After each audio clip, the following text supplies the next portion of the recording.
Look, detectives combing through the hood looking for a corpse. Draco hitting, I don't think your body can endure the force. I whipped the fish up with a fucking hanger or a fork. Told that bitch, go ahead, sniff what you want, there's plenty more to snort. I had an out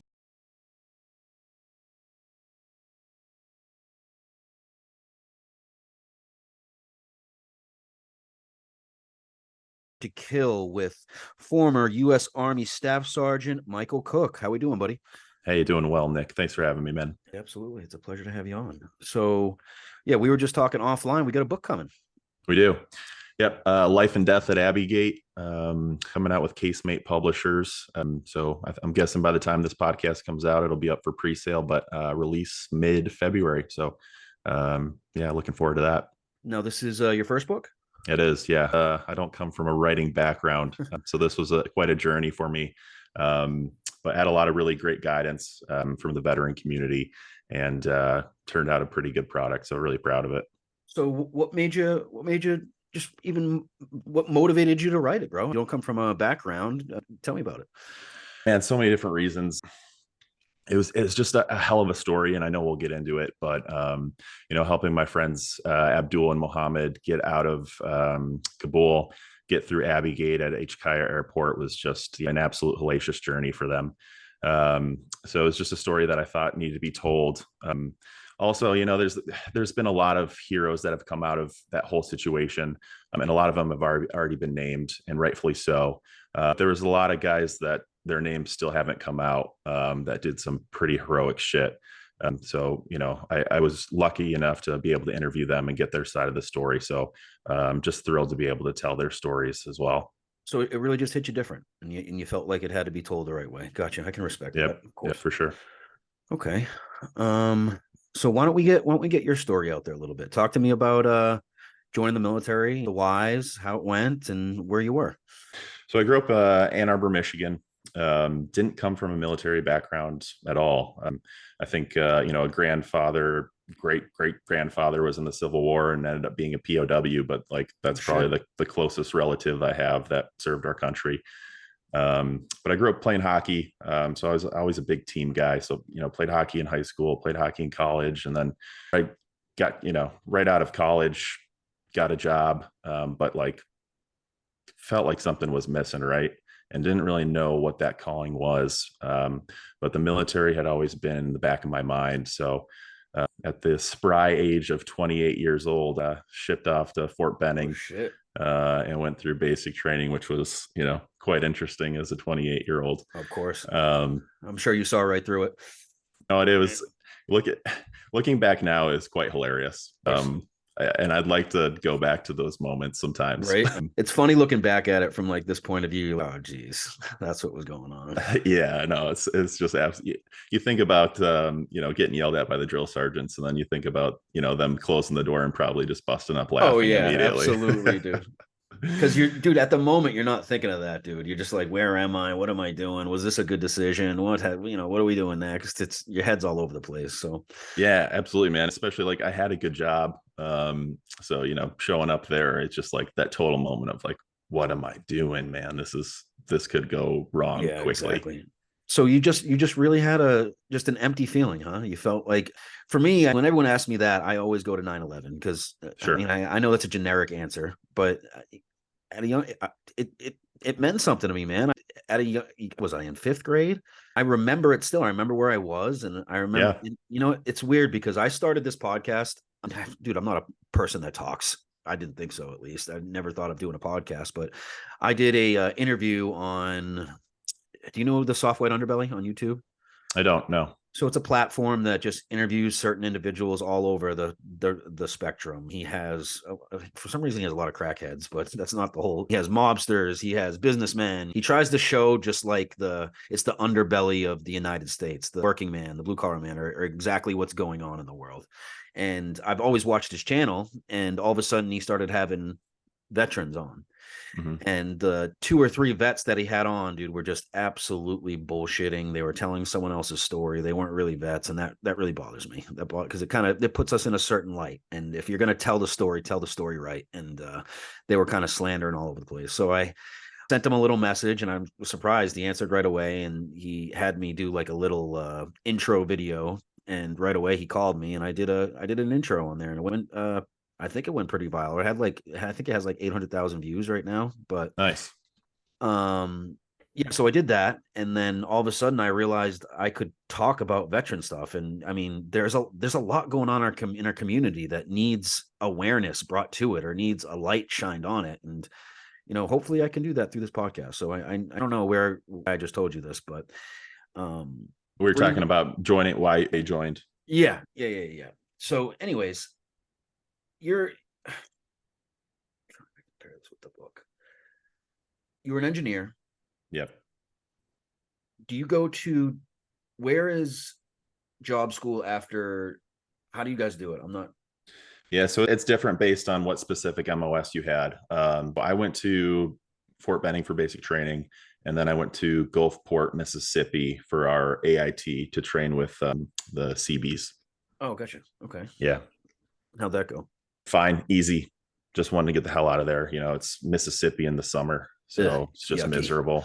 But yeah, that's only 7 weeks. It's pretty easy. So made it through that, and then went back to really living my life, because in the reserves you're kind of just thrown right back into society, and except for your weekends. So what is it? Is it a weekend a month or every weekend? Yep, 1 week in a month. And then in the summer you do, you go out and do like a field op for a few weeks or so, but for the most part it's just 1 weekend a month, so it's not too bad. Gotcha. Okay. So did you ever, was deploying something that you wanted to do, or was that the goal? Yeah. Okay.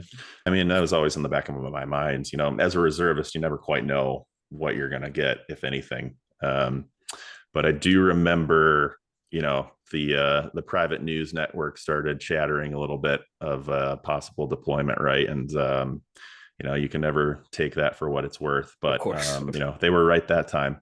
So heard Afghanistan, and honestly, like out of all the army was doing at the time, Iraq, Syria, Afghanistan, like Jordan, anywhere in the Middle East, like I wanted to go to Afghanistan. Yeah, absolutely.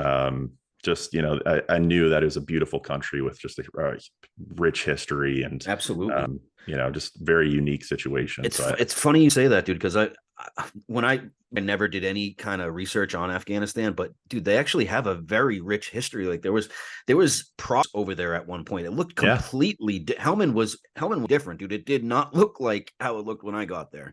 Yeah.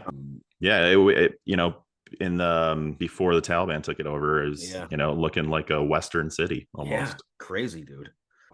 They're back to the Stone Age now, unfortunately, but absolutely. It's too bad, man. Fuck. Yeah, it's wild. Okay, so Floyd over there. Now, how did it look to you? What was the first thing that stuck out to you, or tell me where your head was at? Yeah, man, I'll never forget the first time we stepped off the plane into Afghanistan, and it was after multiple weeks sitting in the desert of Kuwait, again blazing hot. By.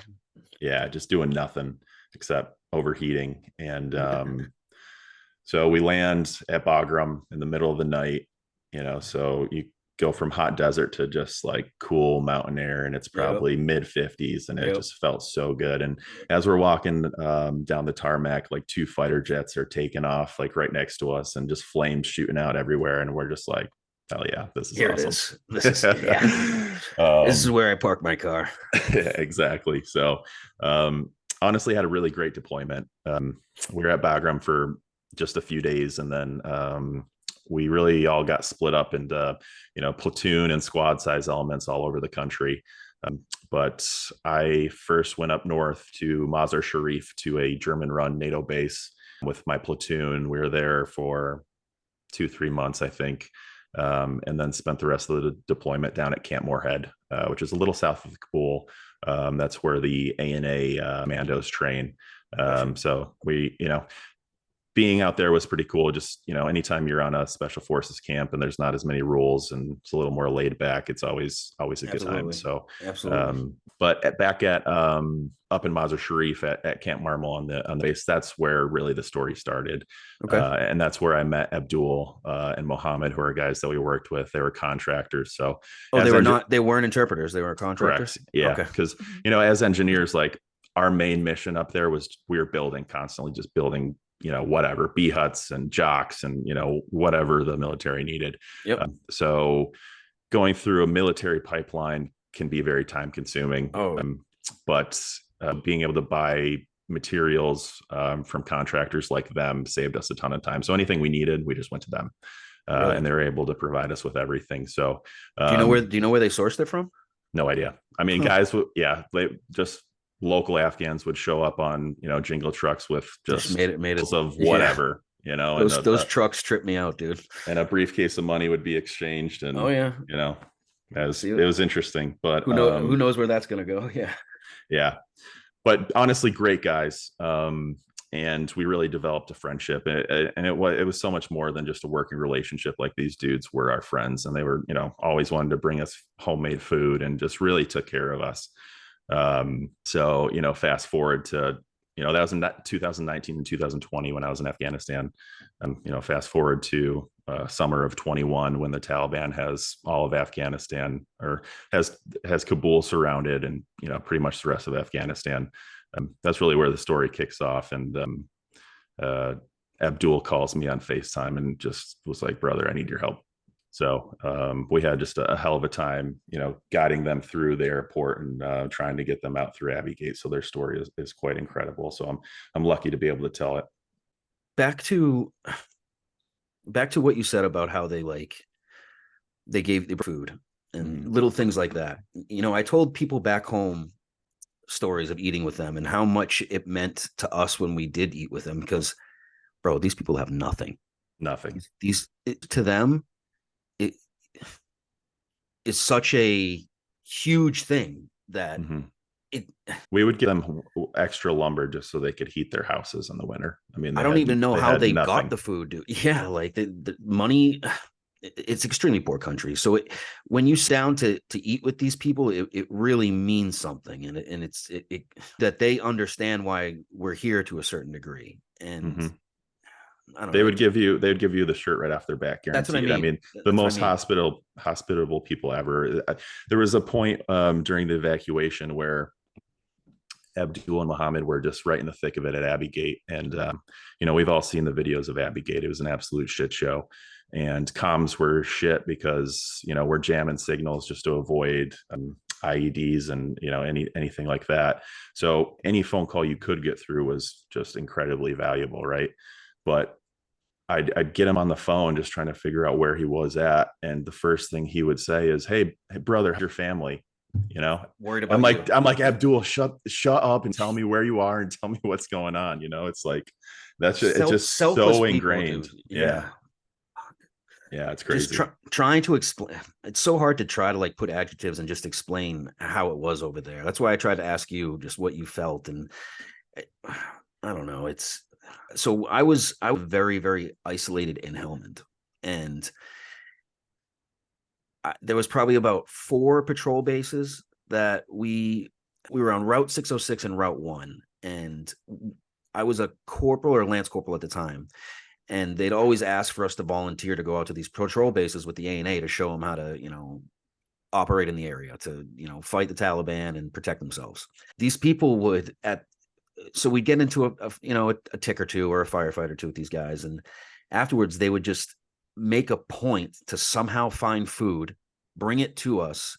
And we'd all just, in the most dangerous part in Afghanistan, we'd be sitting down, they'd wash our hands.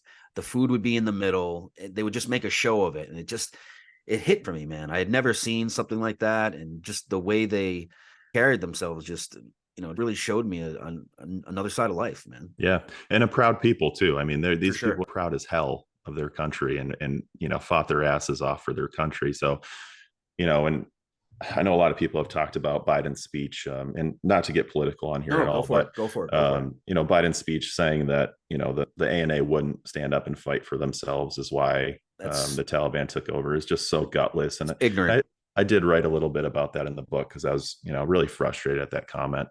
These people are proud as hell, just like we are. I mean, like you said, like I remember 9/11, and that was absolutely a big point as to, you know, why I wanted to join the military and serve our country. And you know, it was interesting to watch how that summer unfolded. Again, we've all seen the videos of, you know, people falling from the sky, right, off the C-17s. And that moment just took me right back to 9/11. Yeah, absolutely. You know, Absolutely. just people falling from the sky. And I wrote a passage in my book that sticks out to me often, which was the war was ending just as it had started, bodies hitting pavement.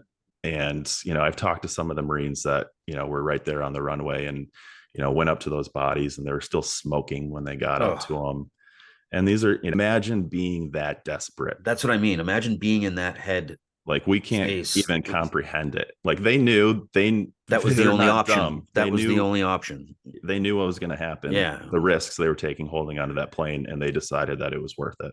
For Biden to even put that out there like that, man, that shows how removed they are from the situation, and they truly don't even understand it. And that's our leadership. Yeah, okay? And it's not just a Democrat and Republican thing. It's all broad spectrum. Yeah. So something that really struck me was I going over Afghanistan originally. I was ignorant. I was a young kid that, you know, was all fired up to be a Marine and wanted to prove myself, and I wanted to go get the towel heads. Yeah. I can't tell you how different I came back just from living with these individuals. It's crazy. I respected them, man. But not to these individuals living in a different type of squalor. We think we have ghettos here. These people, the mine for water at the beginning of the day.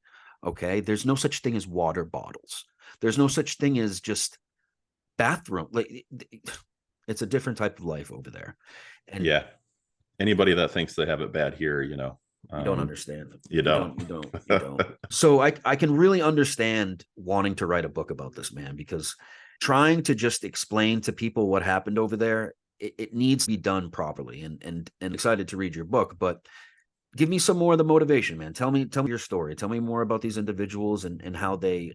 Yeah, I mean, I'm so lucky. You know, spoiler alert, I guess, but they live right down the road from me now. Wow. Which is wild. I mean, I remember goodbye to them at Camp Marmel up in Mazar Sharif, and you know, I made a joke like, "Hey, you guys should come see me in Michigan sometime." And we, you know, some hugs, and they said, "Yeah, we would love to," and went our separate ways. And it was with the understanding that, you know, it was the last time we were ever going to see each other.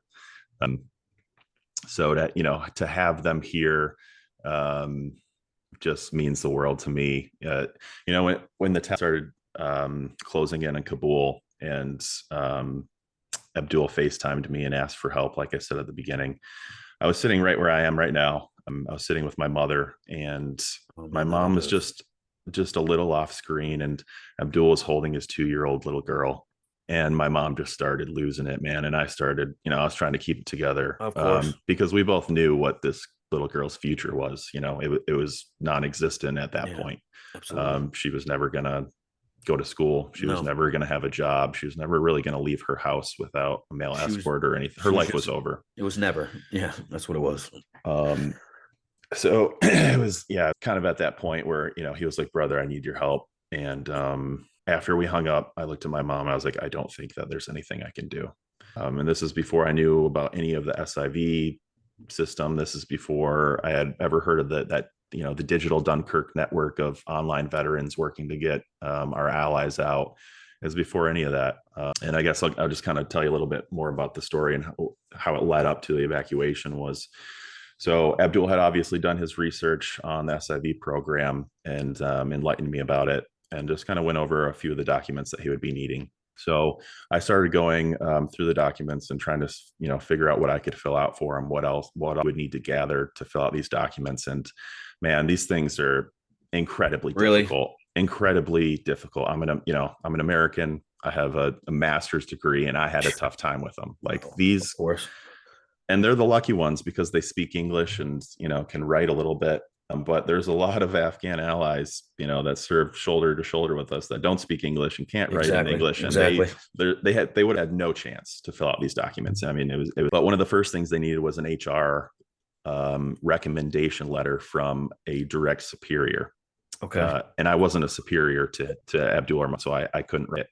So he remembered the name of his superior. So through, military email, was able to track this guy down and sent him first email just explaining the situation, who I was, that Abdul and Muhammad were looking for help.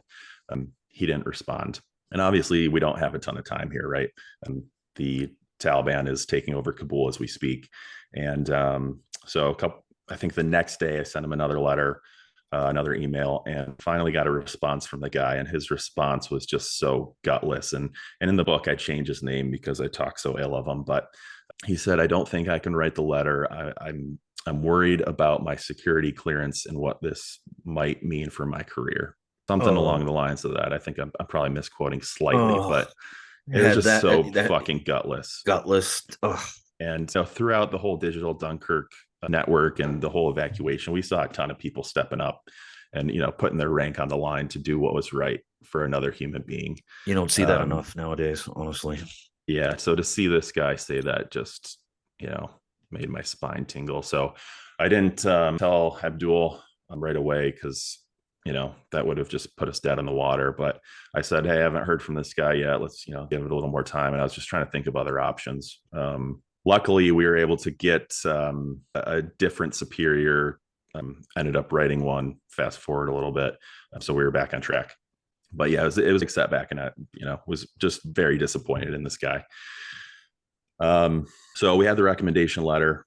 So started going through the other SIV documents that we needed. I was on the phone with Debbie Stabenow, the Michigan senator, and her staff, who were amazing. And trying to, help me expedite the paperwork. But their guidance was, pretty standard. It was have them shelter at home until they get called, which, it's like, they're just doing their job. And, I really do appreciate the help that they gave me, but they didn't know what to do. No. So they, gave us the safe advice, but, very quickly realized that, that was not the best option. Yeah. And, and another big controversy of this whole thing is that, we bailed out of Bagram, right? Which was, a huge asset to us. And now here we are at HKIA, and I've been to HKIA, I've been to Camp Sullivan, which is right there.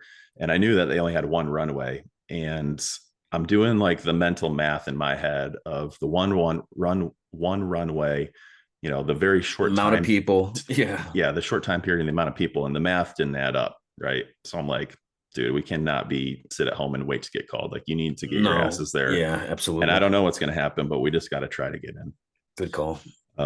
So, took us a couple attempts at the airport. I won't give too much away, but, the first attempt was unsuccessful. And, one point that really sticks out to me was, after being so close and, at one point being, maybe 10 feet away from US Marines, Abdul messaged me and he said, "Brother, can I take this time to go home and hug my family?"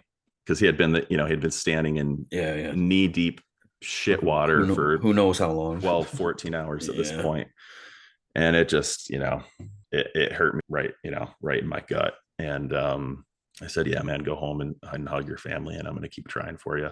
And that was kind of the point where I was like, okay, there's no way we can give up on these guys, and we're going to do whatever it takes to get them out. So I think a lot of this, first, it starts with the people back home. A lot of them don't really understand why we want to get these people back so badly. America, the United States, the military, they made a lot of promises to these people and filled them full of hope. Okay. It's not easy for an Afghan local to just say, "Oh, I'm going to help America. I'm going to go again." And Taliban runs Afghanistan. Even when we were there, they're a government, and they were dug in. So for a local to just say, "Okay, I'm going to help the military," it's noticed. They know who they are. They're greenlit. They can't just go home. The death sentence. Yeah. I mean, I had these, bro. I had people, our interpreters, doing their job above and beyond, being in firefights with us, helping us, for us to turn our backs like we did on a lot of these individuals, man. It hit us different. I can tell it affected you. It affected me as well. And we can't just turn our back on these individuals. I mean, they were right there with us. I can understand completely. And the way that you formatted this and the reason that wrote this book.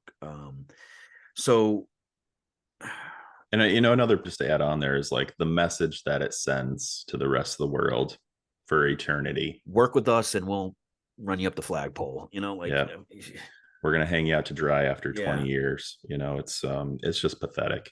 And for our leadership at every level, not own up to it still, years later, there's been no accountability whatsoever. None. Nothing.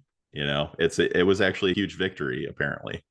So it's just, again, it was a victory because someone did the math behind the scenes and said, oh, listen, we're just going to leave it all there because we don't want to spend money on the fuel, and we'll get all our boys out and then we'll just write it off. Yeah. Almost all our boys out. Yeah, exactly. And that's, we could talk failures all day long. There's a ton of them. There's you're right. A big one, obviously, is Sergeant Tyler Vargas Andrews. Huge.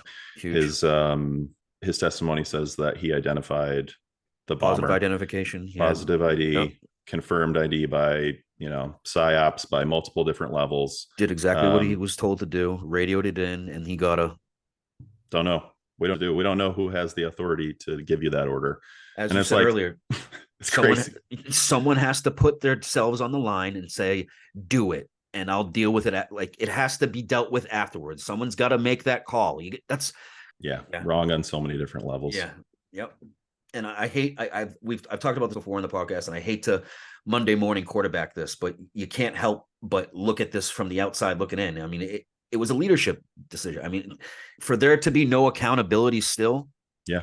And we still have a ton of people over there. I'm currently, as we speak, trying to help a U.S. airman. So this guy is currently serving in the U.S. Air Force. He's an American, but he's from Afghanistan.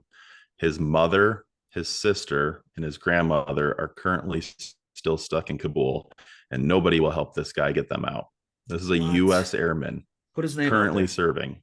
Can you put his name out? I have. Yeah. His name's Kurban Ali. I wrote an article on Havoc Journal a couple of weeks back that you can search and find all the details about that. Yeah, please. Okay. But just crazy. I mean, when the traveled up into Ghazni, where he's from, they go house to house and they're able to find out information pretty quickly. So they found out through neighbors that this family's son was serving in the U.S. military. They shot the shit out of the house. I have a ton of pictures of just bullet holes written everywhere. Luckily, they weren't home, and they came home to that, took pictures, and then got the hell out of there. Yeah, I hope so. We were able to put them up in a safe house for like a year up in Mazar Sharif. Just think, when we got them up to the safe houses, I'm like, we're good. Like, it's not going to take the government long to get these people out. I've spoken to congressmen, multiple senators about their situation. I don't want to say they don't give a shit, but no one is acting like they have the power to help these guys out. It's just a disgrace. Pathetic. Yeah. It's looking around, man. I mean, once again, I hate to be someone that gripes on all the negatives, but it's hard to find positive out of this whole situation. I mean, I think everyone just looks at this and just doesn't want to touch it. They see it. We're talking about it right now, and they just want it gone. Yeah. I don't want to say there's highlights that came out of it, but trying to look at it from, the glass half full. There's a guy, Sergeant Zelensky, with 2-1 Marines, and he was at Abbey Gate, and he was the one that ultimately helped me get Abdul and Mohammed out of there and into safety. And when, the very brief conversation I had with him during the event, he told me his name, but I thought his name was Valensky, because it was just, like as hell. So for a year, I'm searching for this guy, Sergeant Valensky, and I got a bunch of Marines, trying to help me find him. And eventually I post something on Northern Provisions Instagram, and someone commented, like, do you mean Sergeant Zelensky? And I'm like, that's definitely my guy. So 10 minutes later, I'm on a phone call with this guy, Oh, and nice. we talk for an hour, and we're both just, super emotional. And he was, going through a really tough time, as most of those guys were, and still are. And just to hear that, these guys made it and were living with me in Michigan, just, he lost it and I lost it. And he was just so happy to hear that. And we were able to, That's a win right there, man. a huge win. It's a big one. Because he hadn't had one of those yet, he hadn't had one of those moments back in the States where he was able to see that something good came out of something fucking horrible. Yeah. But we were able to get him up to Michigan. So he came up here with his dad, and it was, man, I mean, I gave him a big hug, and Abdul and Muhammad gave him a big hug, and everyone's fucking crying. badass. It's badass, man. He got to see, they have, between the two of them, they have, let me think, 5 kids under 8 years old. So they all remembered him, and for him to, see these little girls that are now going to grow up in the United States of America. Fucking A. It was awesome. So it was a great reunion, and that's something, we're all very proud of. Absolutely. Well, bro, I'm pumped for your book, man. I mean, I can tell already you have a great story, and I'm excited to read it, dude. I'm gonna promote the shit out of it, and hopefully we can get a bunch of people to buy it, and you go live a happy life somewhere in Hawaii or something, right? Yeah. Hey, I appreciate that. And I hope more stories come out. I hope more books come out. I hope every Marine that was there writes a book. I think it's slowly happening, dude. I hope so. We're all starting to realize, like, shit, we got a stories. We, like, people want to hear this shit.